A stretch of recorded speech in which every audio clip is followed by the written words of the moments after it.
Os museus de história natural defendem a ideia de que as baleias evoluíram possivelmente de diversos mamíferos diferentes. Charles Darwin deu início à lista de possíveis ancestrais das baleias nos anos 1800, quando propôs que as baleias evoluíram dos ursos, porque eles podem ser observados nadando por horas com a boca bem aberta, capturando, assim como as baleias, insetos na água. Ele acreditava que a seleção natural levou os ursos a se tornarem mais e mais aquáticos em sua estrutura e hábitos, com a boca cada vez maior, até se tornarem animais tão gigantescos como as baleias.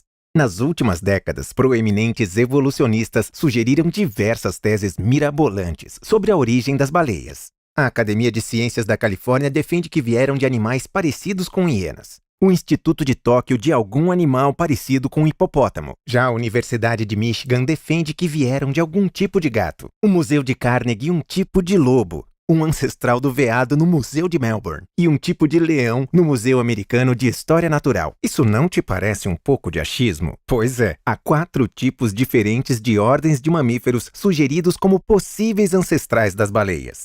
Atualmente, a maioria dos museus apresenta uma categoria super abrangente de mamíferos de casco fendido chamada Artiodactyla, como a possível origem da linhagem das baleias. Isso os isenta de terem que escolher um animal específico, já que esta família inclui bois, camelos, veados, porcos, bodes, girafas, antílopes e ovelhas. Mas quão razoável é essa ideia? Vamos refletir um pouco. Essa teoria afirma que algum mamífero desconhecido evoluiu para as dezenas de variedades de baleias conhecidas hoje, desde um pequeno golfinho até a baleia azul de 30 metros e 150 toneladas. Essa baleia tem uma língua do tamanho e peso de um elefante africano e o coração do tamanho de um carro pequeno, que bombeia 7,5 litros de sangue. Ela pode nadar a quase 50 km por hora e mergulhar a 450 metros de profundidade enquanto prende sua respiração, e o faz com uma eficiência desconcertante até para a ciência moderna. Não parece um tanto estranho uma criatura tão oceânica ter evoluído de um mamífero terrestre? Porque para ir de um pequeno mamífero terrestre a uma baleia azul gigante, mudanças super drásticas precisariam acontecer, como crescer de 2 metros para 30, aumentar de 700 quilos para 150 toneladas, mergulhar de 2 metros de profundidade a 450, tendo pulmões especiais para isso, evoluir de dentes para cerdas filtrantes, passar de uma cauda tubular para nadadeiras gigantes, desenvolver vértebras esféricas para o movimento vertical em vez de horizontal, e isso sem contar todos os músculos e ossos novos. Mudar patas dianteiras para correr em nadadeiras para navegar,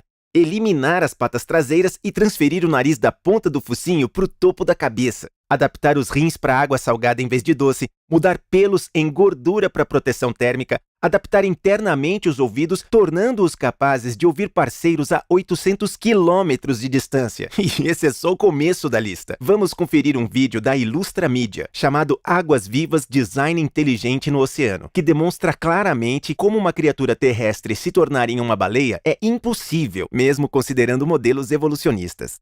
A narrativa darwiniana sobre a evolução das baleias é bem conhecida. Um mamífero terrestre de 4 patas, do tamanho de um lobo ou uma ovelha, passa por uma série gradual de mudanças biológicas através de milhões de anos. A descrição do material didático, para mim, é licença poética. Quando você olha para o problema de ser um mamífero terrestre que se encontra, modo de dizer, num ambiente aquático, e você tem que adequar tudo ali, inclusive a reprodução. Você tem que ter a coincidência de um número de adaptações. E isso é absurdamente complicado.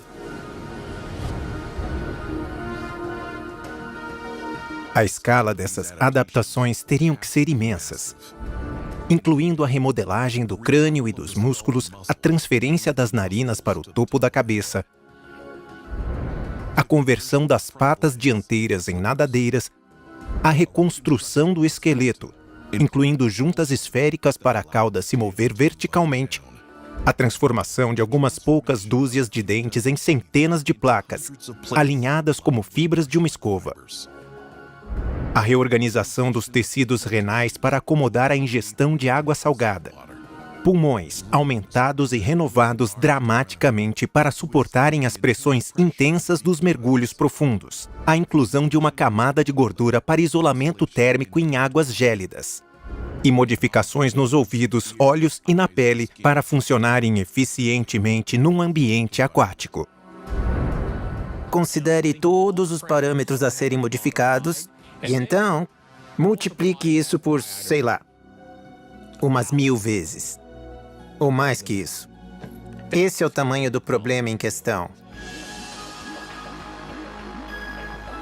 No contexto da evolução darwiniana, as modificações mais cruciais envolveriam a adaptação do sistema reprodutivo masculino. Para otimizar a movimentação das baleias na água, seus órgãos reprodutores tiveram que ser transferidos da parte externa do torso para a parte interna da cavidade abdominal. Mas para produzir esperma, os testículos, agora internalizados, precisam ser resfriados e mantidos numa temperatura abaixo da temperatura corporal central.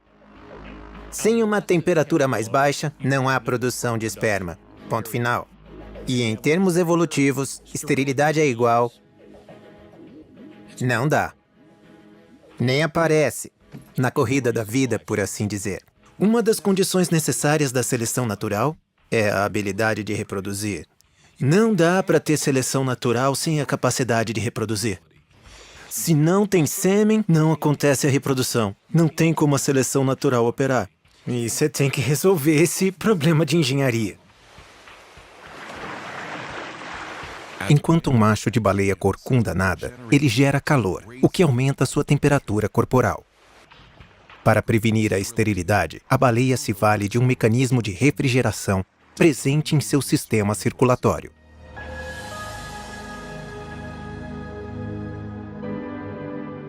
Nas regiões não isoladas das barbatanas dorsais e da cauda, o sangue é resfriado e transferido através de uma rede de veias para o abdômen do animal. Abaixo de uma camada de músculos, uma rede de veias e artérias envolvem os testículos. Elas são arranjadas de uma forma ao sangue fluir em direções alternadas, e o calor das artérias irradia para as veias resfriadas. Essa transferência abaixa a temperatura do sangue até um nível seguro, antes de ser encaminhada aos órgãos reprodutivos.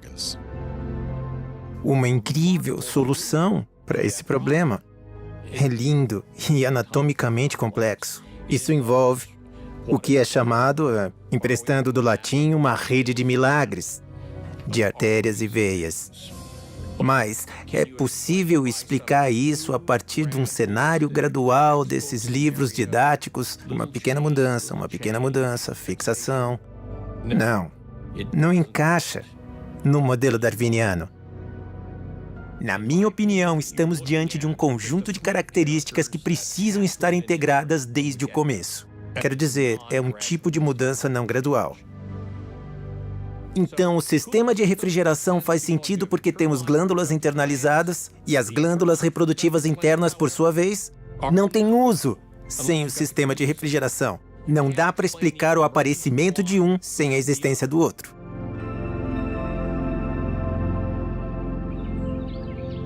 Desde 2001, o biólogo Richard Sternberg tem utilizado dados amplamente aceitos sobre as taxas de mutação e genética populacional para estudar o modelo darwiniano de evolução das baleias.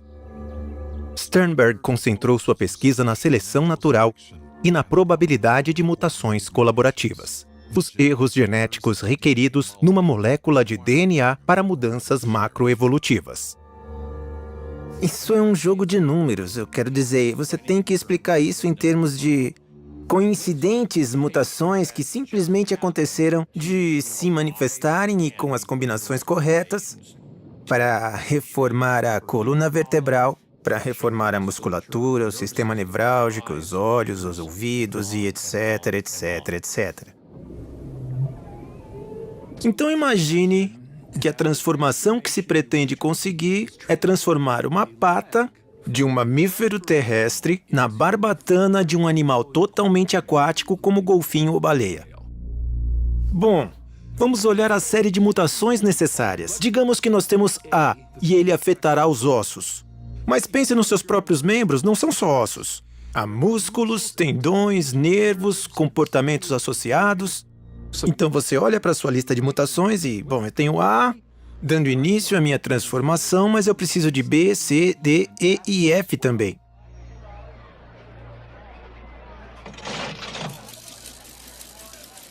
O desafio da evolução colaborativa é ter todos esses elementos ocorrendo no espaço e no tempo, de tal maneira que eles possam trabalhar juntos cooperativamente para realizar a transformação esperada. Mas quer saber? Essas mutações são acidentes no material genético. Simplesmente acontecem. Então, é como se fosse um sorteio. E a chance de errar o alvo é enorme. Em 2008, pesquisadores da Universidade de Cornell calcularam o tempo necessário para a geração randômica de um simples par de mutações colaborativas em uma população de mamíferos grandes. O Dr. Richard Sternberg aplicou esses cálculos à sua análise então em andamento. E eles chegaram à conclusão que, sim, é possível mutação colaborativa. Porém, eis aí o problema. É um problema porque é preciso, até onde nós sabemos, um período bem maior do que 100 milhões de anos para ocorrerem mutações colaborativas, que daria só duas, que daria alguma modificação benéfica. E, pelas minhas contas, para chegar a esse nível de transformação, seria preciso bem mais que duas mutações.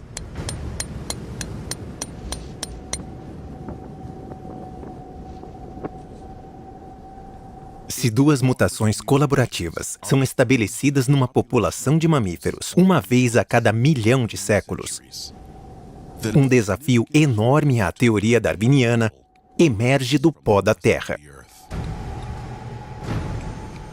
De acordo com as interpretações mais generosas dos registros fósseis, o maior período de tempo possível para a teórica evolução de um mamífero terrestre em uma baleia é de 9 milhões de anos. Isso é uma fração dos 100 milhões de anos necessários para produzir um único par de mutações colaborativas de apenas uma das incontáveis mudanças anatômicas determinantes para o sucesso da seleção natural. Então, quando você começa a fazer os cálculos e leva em consideração as variáveis, você percebe que excedeu o tempo geológico disponível. E se você disser, bom, agora eu vou me apoiar nessas mutações colaborativas e... É meio que fim de jogo.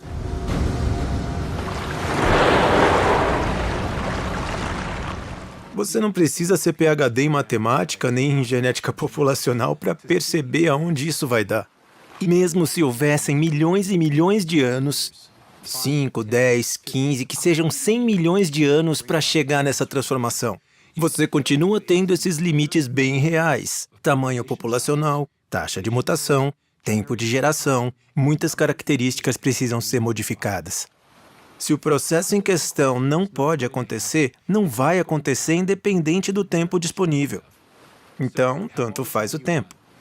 Se essa transição ocorreu, não foi através do processo indireto darwiniano. Isso é simplesmente impossível biologicamente.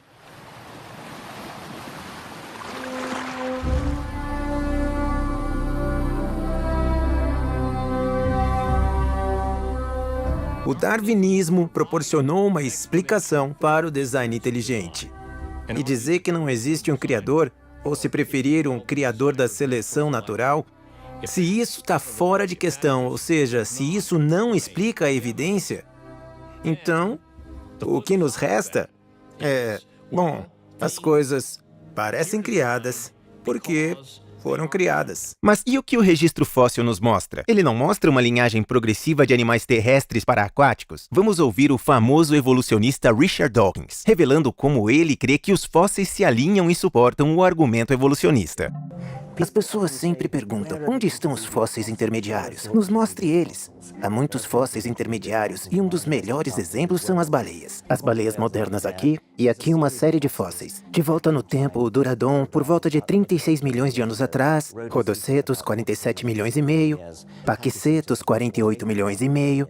Veja que linda série de intermediários Conforme vamos do mais velho ao mais novo, paquicetos, rodocetos, perda gradual das patas traseiras até o durodon, já quase sem as patas, baleias modernas totalmente sem elas, porém com vestígios de ossos ali enterrados profundamente no corpo. Uma linda série de intermediários se tornando mais e mais especializados em viver no mar.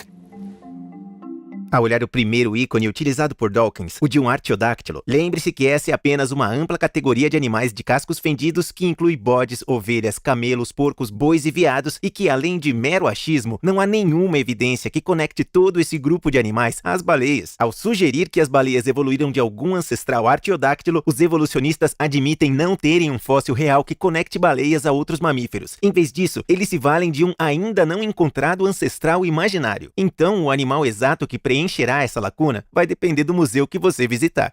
O próximo na linhagem é o Paquicetus, uma descoberta do Dr. Gingerich, a qual ele nomeou como baleia do Paquistão, alegando ser a mais antiga e primitiva baleia descoberta até então. Essa alegação tão convicta foi feita com base em pequenos pedaços de um crânio, sem haver nenhuma evidência fóssil além da cabeça. Ainda assim, isso não foi impedimento para que a ilustrassem como uma criatura com patas e caudas adaptadas para o nado na primeira página da Science Magazine. Alguns museus a representaram com as narinas deslocadas mais para o alto do focinho e patas em forma de barbatana, tudo sem terem um único fóssil como confirmação. Tudo isso mudou em 2001, quando mais 4 crânios parciais e mais 150 ossos de Paquicetus foram descobertos, todos eles provando claramente que esta criatura era 100% terrestre. Com base nesses novos achados, pesquisadores chegaram a afirmar que o Paquicetus eram bons corredores, se movendo com apenas a ponta dos dedos tocando o chão. Esses novos achados levaram à conclusão de que o Paquicetus era tão anfíbio quanto uma anta, um mamífero navegante que habita a América do Sul, similar aos porcos, mas com focinhos mais longos. Os modelos de Paquicetus tiveram que ser modificados para o acréscimo de patas para corrida, pés com cascos e nenhuma nadadeira, um pescoço mais longo, olhos no topo da cabeça e as narinas transferidas do meio do focinho para frente. Surpreendentemente, alguns museus continuam apresentando a versão meio baleia do Paquicetus, não a versão terrestre descoberta em 2001, baseada nos achados fósseis adicionais.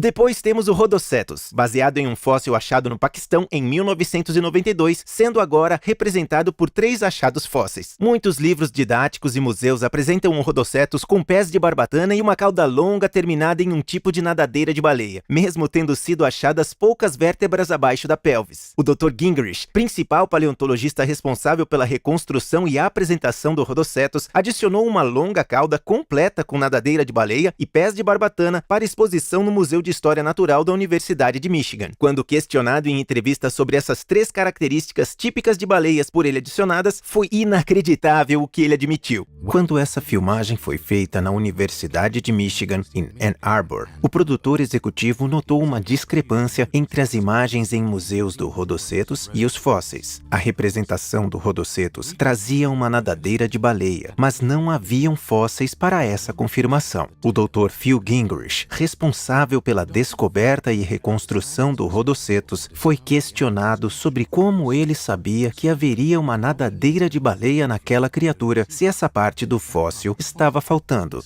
Como foi chegada a essa conclusão de que havia uma cauda com nadadeira no Rhodocetus se só haviam as outras partes do fóssil? Bem, como eu disse, nós não temos a cauda do Rhodocetus. Então nós não temos certeza se ele tinha uma vértebra esférica para apresentar nadadeira ou não. Então é uma especulação minha que ele tinha uma nadadeira. O Dr. Gingerich também reconheceu que as nadadeiras foram desenhadas no diagrama na ausência desses fósseis. Agora ele não acredita mais que esse fóssil tinha barbatanas. Novamente, sua resposta foi surpreendente, visto que as imagens nos museus apresentam o Rhodocetus com pés de barbatanas. Desde então, nós encontramos os demais membros, os pés e as patas completas, melhor dizendo, do Rhodocetus.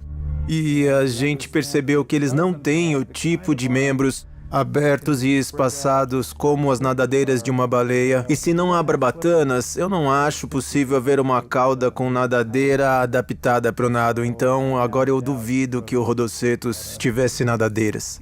Muitos especialistas consideram as baleias como a melhor evidência para a evolução, mas não estão a par dessas discrepâncias.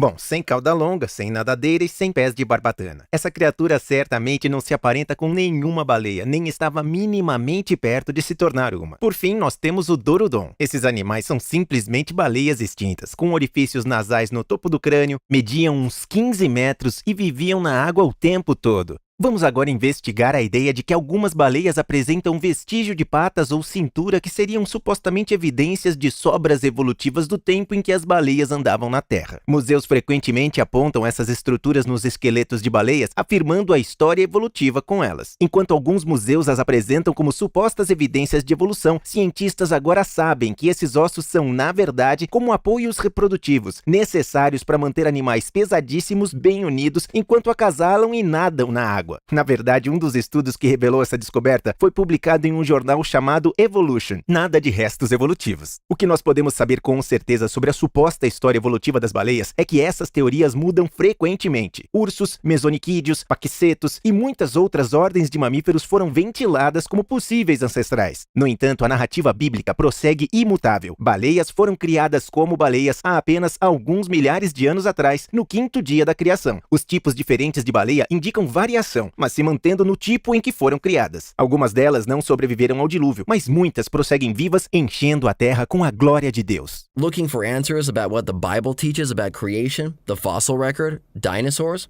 Download the Genesis Apologetics app from the iTunes or Google Play stores for answers to these questions and more.